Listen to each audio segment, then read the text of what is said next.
Hello, in this business finance lecture, we will go over study problem 15-4 in page 480 from the 8th edition of our textbook. Here's a view of the problem.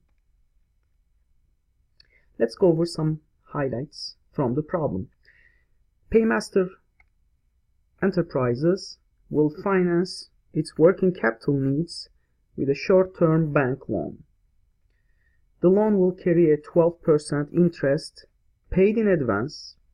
In addition, Paymaster must maintain a minimum demand deposit with the bank equal to 10% of the loan balance throughout the term of the loan.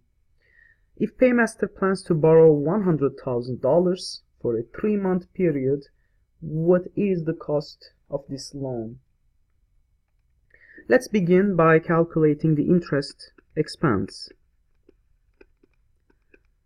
As you would recall, the interest rate is 12% and the principal is $100,000. But because the loan is only for 3 months instead of 12 for a whole year, so the interest expense for during that 3-month period will equal $3,000. Now in the second step, we need to calculate the effective cost of credit, keeping in mind that the interest is paid in advance, and in addition the company needs to keep a compensating balance. So therefore we need to adjust our APR formula to reflect those two conditions. The first condition being that interest paid in advance, and the second condition is we need to maintain a compensating balance. With this said, we can go ahead and calculate the APR. Recall the APR formula is interest expense divided by principal times 12 over number of months n. So in our case, the interest expense is $3,000. The principal, now we need to make these adjustments to the principal. Recall that we need to make two adjustments. The fact that interest is paid in advance, and also that the company needs to maintain a compensating balance. So with these facts, we know that the original principal is $100,000.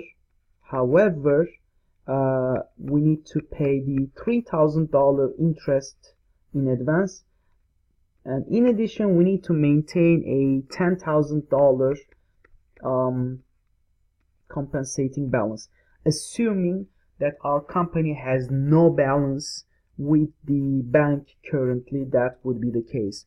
And finally we multiply everything with 12 over 3. So making the calculation, we figure that the APR comes out as 13.79%. Now, what if our company had already a compensating balance with the bank?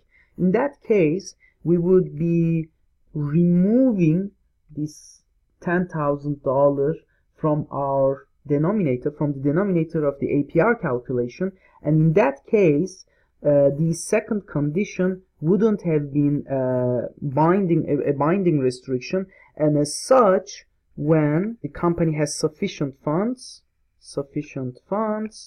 when the company has sufficient funds, the APR calculated in that manner, recall we would simply remove that $10,000. The rest of the calculation will be similar.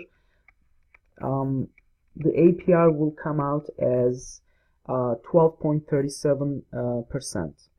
So we have a contingent answer as such. So if the company has no sufficient funds, then that would be the answer. If the company already has sufficient compensating balance, then that would be the answer. So that solves our problem. Hope to see you in our next video.